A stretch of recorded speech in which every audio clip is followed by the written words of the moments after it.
Hello and welcome to another update video. This time I'm actually back in Minecraft doing it. In this video I'll be summing up my plans for the month and some things I've been working on. So to start off, I just want to mention that the Cube World Let's Play is back. I posted an episode the other day and I'll be posting more over the month. And I'll be doing more of the Beta Achiever series, and there will be another Demo Dash this month, although I'm not sure which it will be yet.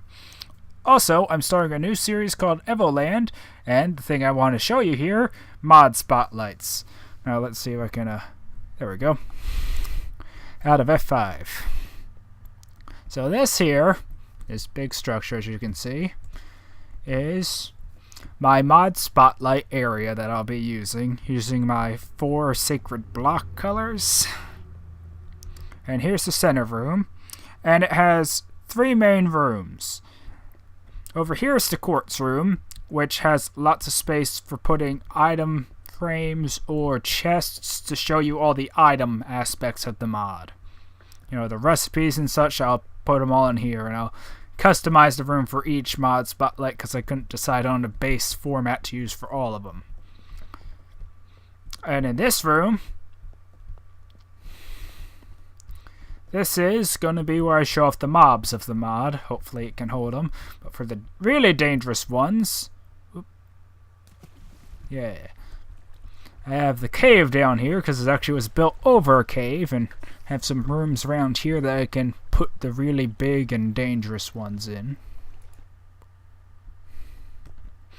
And this room over here is the teleport room, which has teleports to all the other areas that I might want to go, like all the different biomes, or most anyway. And the pressure plates in this room change the time of day in my game mode.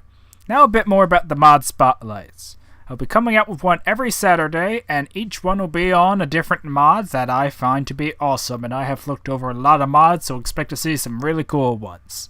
I also will be using a categorization system, and I'll have like a little tag on the end of each video's title to let you know what kind of mod it is. The categories I came up with are base, content, and support. Base mods are things like heads-up displays, mini-maps, things that help with the game but don't actually add any items to the game, or have changed background mechanics and sometimes a bit more direct. Content mods are the ones that add all the content, like the dimensions, a ton of new monsters, a complete rework of the tools of the game, all these new stages of items, and all that kind of stuff. And, you know, like major mechanic changes. You know, the really big stuff is content stuff you can actually go and do and spend hours on and try and achieve. While the support mods, they might take some time to achieve, but they're more of side things, like new furnaces, new chests, backpacks, or recipe stuff like rotting flesh to leather. You know, there's tons of mods like that, but they're the little side things that may help with combat. They may help with just sorting storage and taking the aggravation and out of certain tasks, like enchanting even. They're just mods that I feel add on more than provide direct content to play through. So yeah, those are the categories, and hopefully they'll be helpful for sorting through the mods and finding the ones you like. And in addition to the mod spotlights, I wanted to mention a bit about some of the Let's Plays I was working on. I have the ScapeCraft Let's Play, which is on hold a bit because I decided to wait until I get my new computer, which will hopefully be before the end of September, but I can't be sure.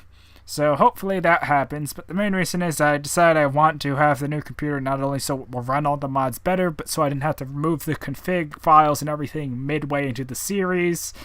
But that's still working, and hopefully I'll have it out before the end of the month. And also, I remember I mentioned before about a hardcore night kind of Let's Play, where I have been toying around with the ideas some more, and I had decided that after I get my new computer, I'm going to look into it a lot more, and it will be hopefully the Herobrine mod. Hopefully with that, and it'll have like a whole bunch of spooky night stuff, very hardcore, very hard to see, and I'll be doing it with a face cam to make it even more interesting, and I startle easily. So it's probably going to be very hard and very scary, and hopefully I can balance it so I don't just die instantly. But it will be hardcore. So yeah, that to look forward to. So as a recap, this month you can expect to see more Cube World, more Beta Achiever, a new Demo Dash. I have the Evoland Let's Play coming up, and I'll have mod showcases on Saturdays. Well, that's all I have for this update, so goodbye!